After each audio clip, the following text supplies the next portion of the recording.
Згадав нарешті. Оксана Денисова.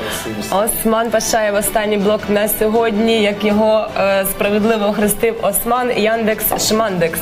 Говоримо про рішення РНБО, введене в дію указом президента Порошенка щодо санкцій по відношенню до юридичних та фізичних осіб з Росії. Поповнення цього списку: 1228 фізичних осіб, 468 юридичних. Маємо гостя в студії Ярослав Ведмідь, керівник і власник цифрової агенції Postman. Це компанія, яка займається рекламою, правильно? Рекламою в інтернеті. Ну, різними діяльностями в інтернеті. Чому ми позвали Ярослава? Тому що, попри те, що в цьому санкційному списку, так, з юридичних осіб були присутні російська компанія Аерофлот, телекомпанія НТВ, як воно називається, Головне, що там Mail.ru. Газпромбанк, да. В соцмережі український сегмент інтернету збудився на заборону російських соцмереж ВКонтакті, Однокласники, з сервісу Яндекс, включно Mail.ru, поштовий сервіс, так. І ще йшлося про бухгалтерію. Одиниця бухгалтерія, програмне забезпечення для... І антивірусні компанії лабораторія Касперського та доктор Веб. Ярославе, скажіть, будь ласка, якщо ваша компанія, почнемо тоді з кінця. Я хотіла це в кінці задавати, але коли почула, що Ярослав займається там, компанія Ярослава займається, зокрема, рекламною діяльністю, одна з версій щодо заборони, так, Яндексу, Mail.ru там і соцмереж, полягає в тому, що вони демпінгували наш рекламний ринок. Тобто вони заходили на український інтернет-ринок за такими цінами, які не під силу було подолати нашим українським компаніям. І захопили його. Так. Я думаю, що це маячня. Взагалі маячня ототожнювати санкційний список тільки там з 3 чи 5 його учасниками. Ви ще раз перечитайте, там 5 сотень юридичних осіб, ще там під 1000 фізичних осіб. Тобто просто, що воно болить більше, грубо кажучи, це так як з московським патріархатом. Да? Чому Рада не притисла московський патріархат? Да, тому що дуже багато вірян московського патріархата у Раді. Слава Богу, що трошки менше було людей, які користуються ВК у Раді, і вони не дуже роздуплилися, що відбувається. І серед цих 5 сотень, мабуть, що не дочитали там, де на приблизно 30-й сторінці починається ВК, Mail.ru і Яндекс. Тому я взагалі не вірю в те, що в Україні є якийсь лобізм і щось може впливати на наш парламент. Наш парламент – це річ у собі, тому треба шукати інші причини однозначно. Які? Я вважаю, що зірки стали. Тобто наш парламент – це космічна агенція, тобто космічний орган влади, в якому 450 депутатів – це як броунівський рух. Там, якщо його потрусить, то можна витрусити будь-яке рішення. От я парламент не брав участі? Бо я читав якусь аналітику, яка потрапила, що до всіх цих подій з економікою, пов'язані з війною, а це було перед Революцією Гідності, рекламний ринок в інтернеті нібито розподілений був між 3 найбільшими учасниками: Бігмір, Укрнет, хто третій? Вони треті, да?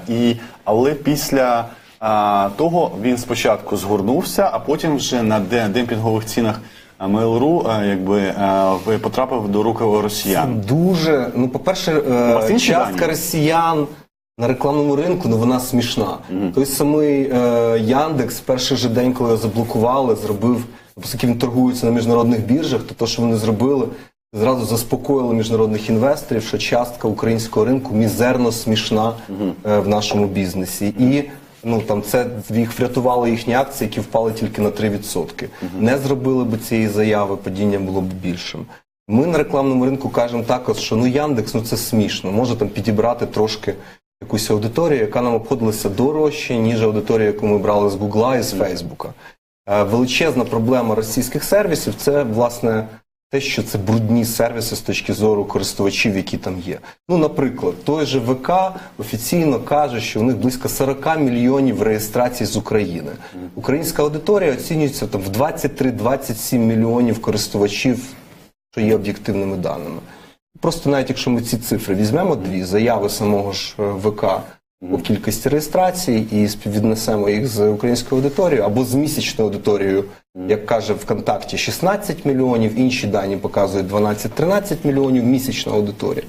Це там в 3-4 рази простір український насичений чим? Акаунтами, які що? Тобто не прив'язані до конкретних людей. Як вони там з'явилися? Часто ж бувають, люди реєструють, забувають, залишають, і ви воно попробуйте, знову ж таки, це політика соцмережі, тому що той же Фейсбук постійно чистить акаунти. Тобто, якщо є найменша підозра, що акаунт не ведеться людиною, запрошуються документи. І ви не зможете подати туди те, що не є документом, Фейсбук їх розрізнить. Фейсбук також запитає ваш телефон. І якщо ви не зможете прив'язати з унікальним телефоном ваш акаунт, він вас заблокує. Таким чином ми бачимо, що в Фейсбуці ми маємо досить чисте середовище, досить етичне середовище, в якому контент є легальним, в якому Фейсбук не дозволить вам транслювати контент, наприклад, відео або музику, якщо вам не належать права. І ми бачимо зовсім інше брудне середовище, в якому, по-перше, воно засмічене акаунтами, по-друге, Качає піратську музику. Воно засмічене нелегальним контентом і на цьому розганяється. Тобто не встиг вийти останній альбом посмертний Леонарда Коена, будь ласка, на третій день, на другий, качає його безкоштовно. Там це стосується абсолютно будь-якої музики. Найбільш нішова музика може бути знайдена ВКонтакті. Те саме в відеосегменті. Ми бачимо не тільки піратський контент з точки зору належності прав компаніям, які його виробляють, але маємо порно, маємо інший нефільтрований контент. І як видається, це є частиною політики конкурентних переваг.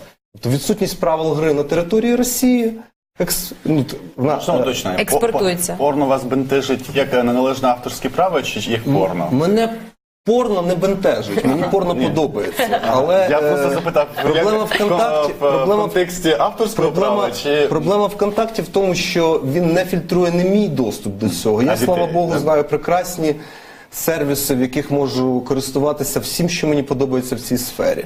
Але є, відповідно, ці ресурси мають відповідні якісь обмеження, чітко ідентифіковані як порно-ресурси. Але коли я йду в ВКонтакті, то я не попереджений і, відповідно, не убезпечений від цих речей. І мені то що, я доросла людина, мені 40 років, але поруч з тим стосуються 13-літні дітки там, чи 18-літні, і, грубо кажучи, псують собі психіку в досить ранньому віці. Це обмеження дійсно обмежило? Чи все ж таки 13-літні діти теж вміють користуватися торами і VPN-ами? Я без поняття. Хай діти приймають ці рішення осмислено. Тобто, хай діти лізуть і шукають все, що завгодно. І, я б зараз, може, там і змістив акценти від контентових речей і брудності до більших загроз, які, насправді, це все не дуже великі проблеми. Тому що інтернет – це вільне середовище. І, грубо кажучи, це середовище, в якому ми вчимося здійснювати відповідальні дії.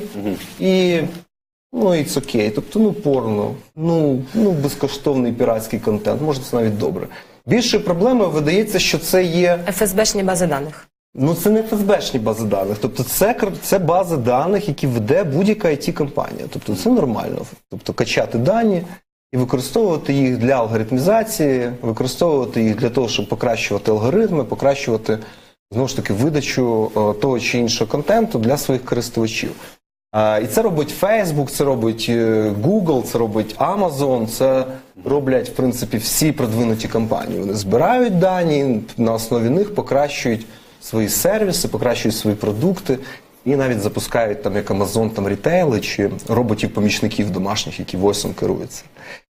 Чим відрізняється Росія? Росія відрізняється законодавством, яке змушує всі їхні компанії, ще раз, змушує тримати, по-перше, всі сервери на території Росії. Перший момент. Другий момент – це надавати доступ ФСБ і всім урядовим структурам до цих даних. Тобто не може діяти жодна компанія на території Росії, не надаючи цих даних. Відповідно, в ситуації, коли ми маємо конфлікт, відкритий конфлікт з іншою державою, ці дані є буквально відкриті для будь-якої роботи силових структур Російської Федерації. Дуже багато юзерів кажуть, і що вони побачать? Поїхав я в село чи кудись, що там можна з того побачити? Да можна все побачити. Якщо ви користуєтесь цим через аплікації і знімаються з вашого телефону геолокація. Геолокаційні речі, можна бачити пересування як окремої особи, так і груп споживачів. Друга річ, можна виділяти цільові групи, різні, тобто можна їх профілювати за інтересами, за уподобаннями, і на основі цього робити як таргетовані і різні комунікаційні прояви, так і спецоперації, в яких може поєднуватися інформаційна і неінформаційна робота. Ці особливості вирізняють російський IT від світового IT, тому що глобально Google, Amazon, Facebook, вони борються з глобальними урядами щодо доступу до їхніх даних. Відстоюють права своїх І не мають зобов'язання тримати сервери в країні. Нема ніде в світі цього так подібних.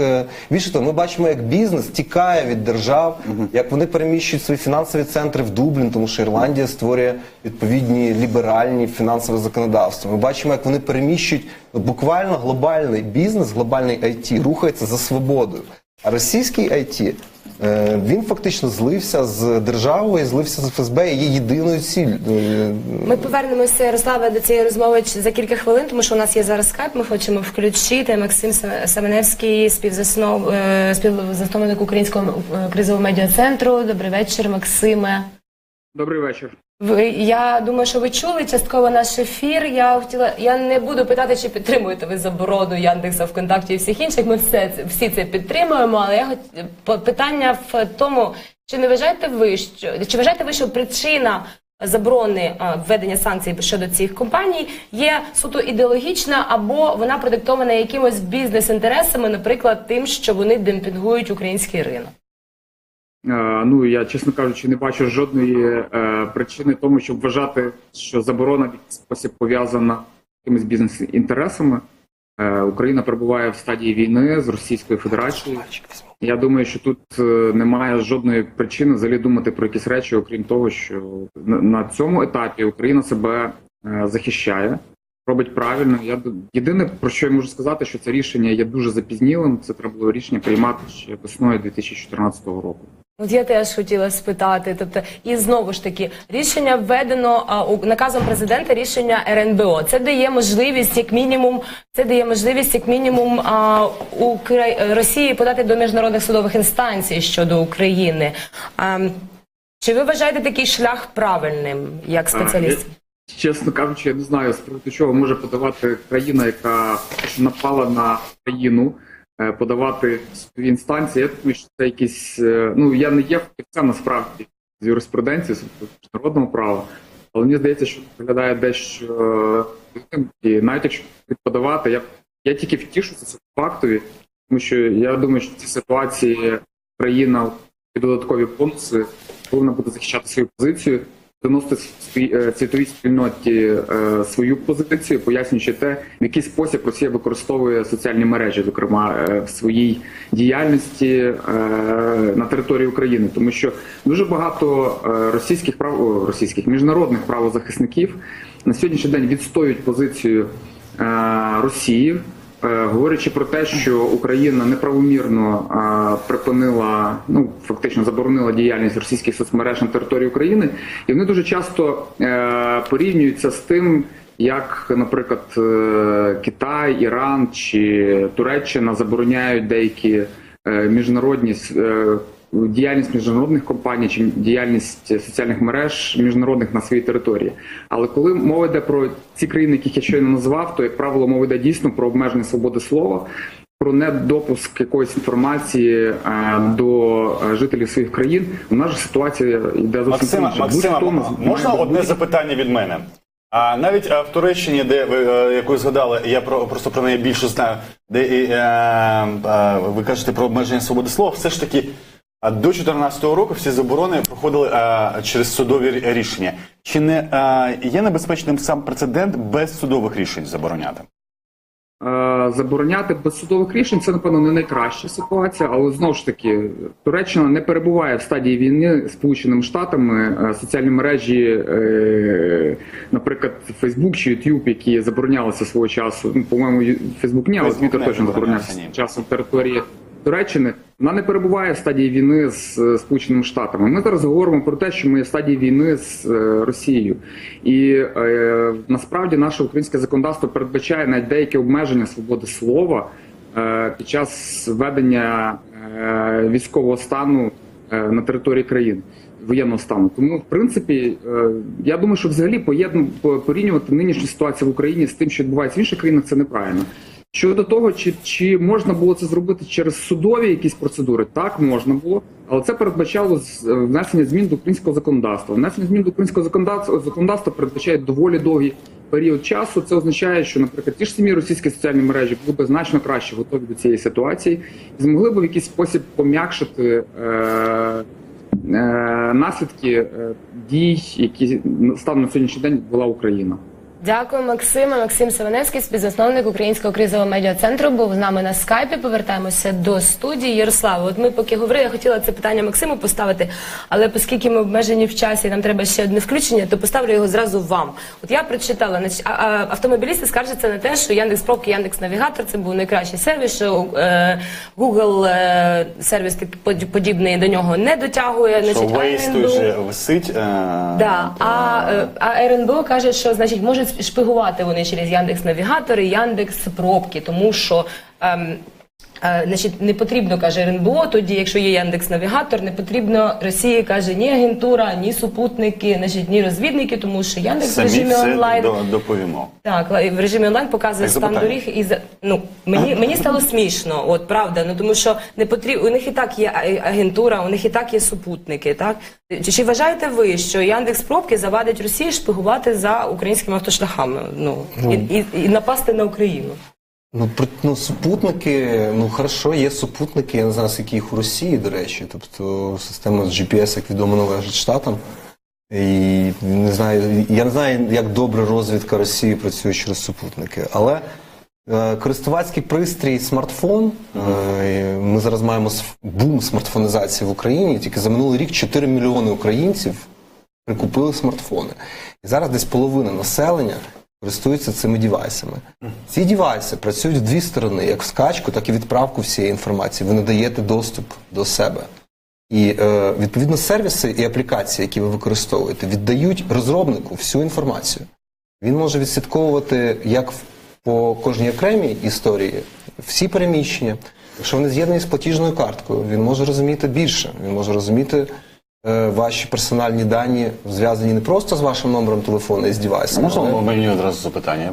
Я про це писав. Ми дуже добре, що ми радіємо позасудовим заборонам цих мереж, але у нас, якщо навіть не реєструватися і відключити себе всюди, від Фейсбука до ВКонтактів, у нас оператори належать росіянам 2 з 3, а Лайф поки що просто Альфа-банк в судах не добив, да? І третій скоро теж. Скажіть, будь ласка, від того, що вони по українському законодавству зареєстровані, але власники росіяни, вони не отримують цих даних через телефон? Не отримують, тому що вони не є розробниками, вони отримують тільки частину даних. І я думаю, що та суєта, яку ми бачимо зараз і в Київстарі, і в Водафоні, які стали під струночкою, виконують рішення РНБО першими, в першу чергу свідчить про те, що вони розуміють. Будь-яка дискусія на цю тему поставить питання щодо передачі цих же даних за межі України на російські сервери, але в більшому масштабі. Тобто ми говоримо... Я правильно розумію, нічого страшного, що росіяни володіють... Це в ситуації, про яку казав Максим, я абсолютно її підтримую. Тобто це ситуація, в якій ми за роки незалежності віддали телекомунікації Росії, ми допустили поширення мереж, в тому числі дозволяючи піратський контент, тому що це не конкурентний спосіб поширення соцмережі, коли Фейсбук вам музику продає, а ВКонтакті їх безкоштовно віддає. Це не конкурентний спосіб поширення соцмережі, коли Фейсбук контролює, Ютуб контролює піратське відео, а ВКонтакті навпаки нагромоджує і пропонує вам безкоштовно, користуйтеся.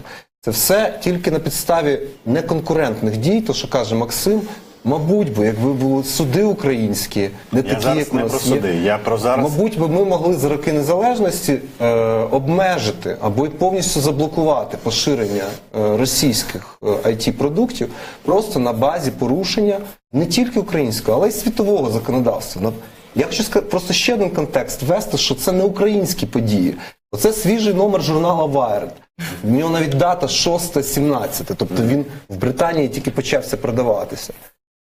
Титульна сторінка називається «Як Росія хакнула інтернет» з портретом Путіна.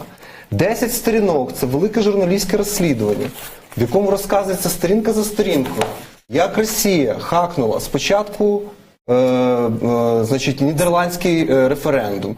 Потім, коли вона хакнула Брекзит, потім, як вона хакнула штатівські вибори, як вона хакнула французькі вибори. І зрештою всі українські події теж розписуються. Тобто це все потрошечку докупи світова спільнота зводить як єдине ціле. І вони пояснюють ці принципи, що є ізольована територія Росії, де хакери не караються, де відбулася націоналізація даних через, знову ж таки, їх повну передачу ФСБ і російському уряду. Вони так само кажуть, що Росія – це єдина країна, яка злила спецоперації і IT-ресурси. І вона робить це фактично на кожних виборах в кожній країні, з якою вона вступає в клінчі, геополітичні клінчі.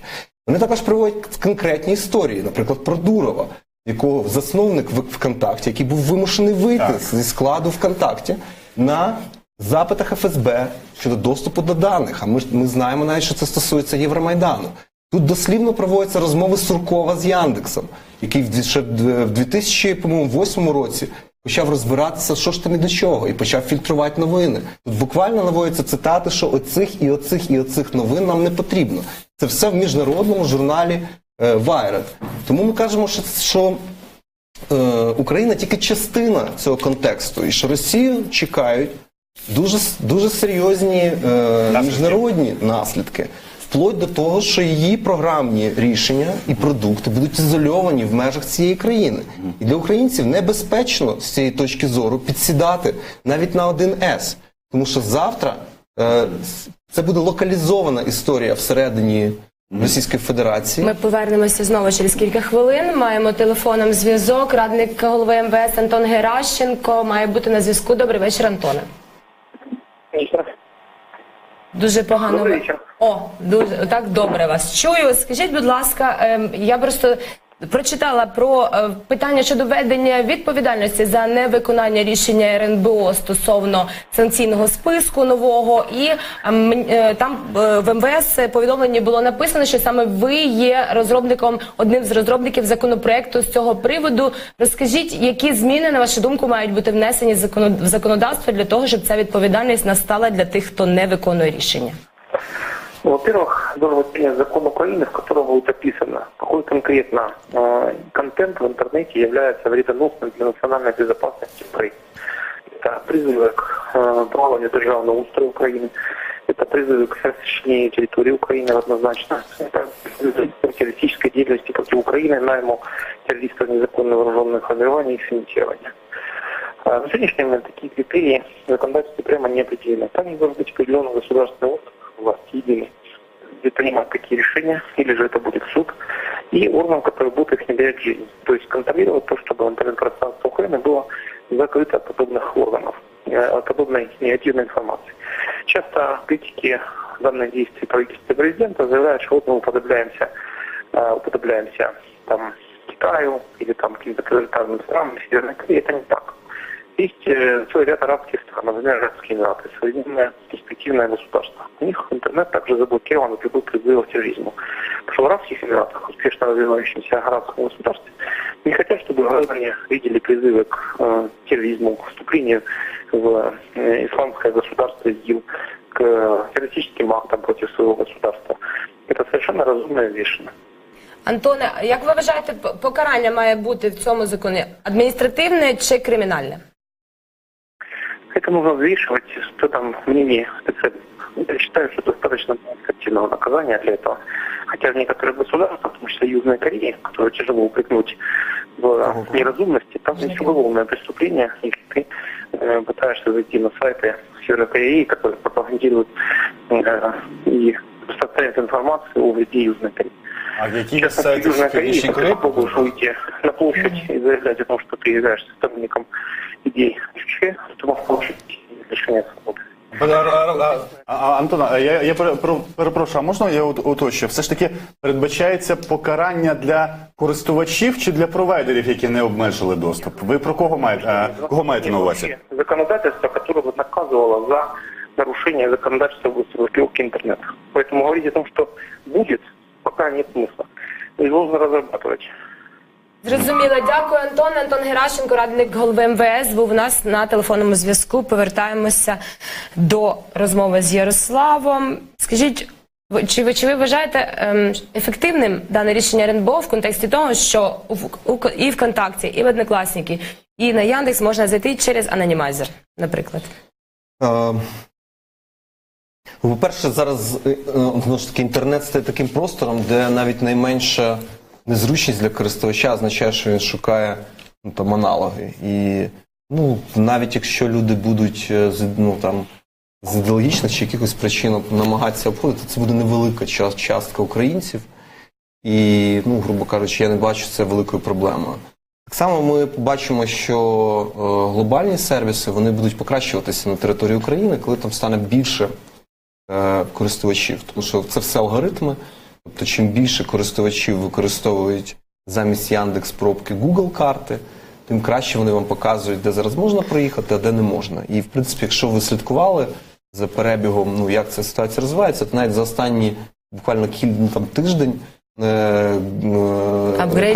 карти Гугла стали працювати набагато краще. Просто тому, що там більше користувачів, і вони дають більше дані для того. Це все замкнене коло. Точно. Це як статистика. Це, коли вибірка у вас 100 чоловік, то похибка величезна. Більше користувачів, більше точності. Точно. А коли у вас вибірка 3000 українців, то ви маєте досить точне дослідження, яке досить точно відтворює реальну картину. Те саме тут. 3000 киян користуються в будь-який момент часу додатком карти. Одна картина по пробкам. 100 буде зовсім інше, не точно. Тому все буде, я вважаю, тут все буде прекрасно, в природній, органічний спосіб. І навіть з запровадженням відповідальності за користування. Я думаю, що це бред. І країни, які звучать, не хотілося б насправді, щоб ми цим досвідом керувалися. Південна Корея. Треба краще читати міліції журнали англійською мовою. Wired почитайте, Антон Геращенко. Тут не показується принцип Північної Кореї. Тут кажеться про те, що Раші зажмуть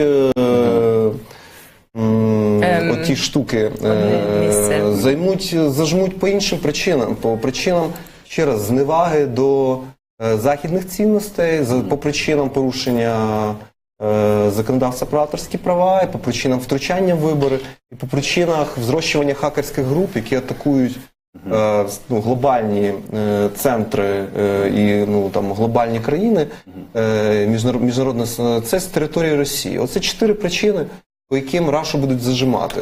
Слухайте, а коли ви казали перед включенням пана Геращенко про локалізацію Росії, тобто якщо Північна Корея сама себе відгородила від інтернету, то Росію можуть відгородити взагалі? А яка проблема? Яка проблема в цьому, що... що заважає? Тому що, наскільки, якщо не помиляюся, це ICCAN, називається, це організація по розподілу доменних імен у світі, да? Я думаю, що вам для цього краще технаря запросити, щоб обговорювати. Вони ж можуть вже позбавити Росію всіх доменних імен. Я проти того, щоб у мене немає PhD, у мене немає інженерної освіти, тому я проти... У мене взагалі нічого немає. Я проти того, щоб мені цікаво, технічно. Ізоляція буде відбуватися по тій же простій причині, чому Google карти працювали гірше, ніж Яндекс карти. Просто ці продукти будуть не мати поширення на території інших країн. Це буде такий інцест. Раша просто буде вимушена експлуатувати свої продукти всередині своєї країни. Інцест? Інцест, коли ти варишся сам з собою. Я зрозумів. Тобто це будуть такі, росіяни будуть з росіянами спарюватися. Уявив собі зразу. Я думав, сам з собою це не інцест, а щось інше називає. Інцест це коли всередині, це коли відбувається всередині дуже близьких родичів статеві стосунки. Відповідно, це чекає російські IT-продукти, у яких стосунки будуть відбуватися між собою. Вони будуть, як це, вирождатися. Точно, вони будуть мутувати, у них будуть уродства, і вони самі вимруть, принаймні глобально. Звичайно ж, Росія, якій важко читати англійською мовою, і для якої є просто таким покушенням на скрепи використання Фейсбука, вона буде вимушена навіть хренові Яндекс.Продукти використовувати далі, просто з патріотизму. І це і є шлях, яким їх треба відправити, просто до такої ізоляції в своєму окремому Russian мірі. Наша ж, я думаю, доля, так само, як і в випадку з усім іншим, це євроінтеграція, інтеграція в глобальні платформи, перехід на міжнародні стандарти бухгалтерського обліку. Це, до речі, відділення тіньового обліку від офіційного. 1С дуже зручний, тому що він дозволяє і перше, і друге вести в одній програмі.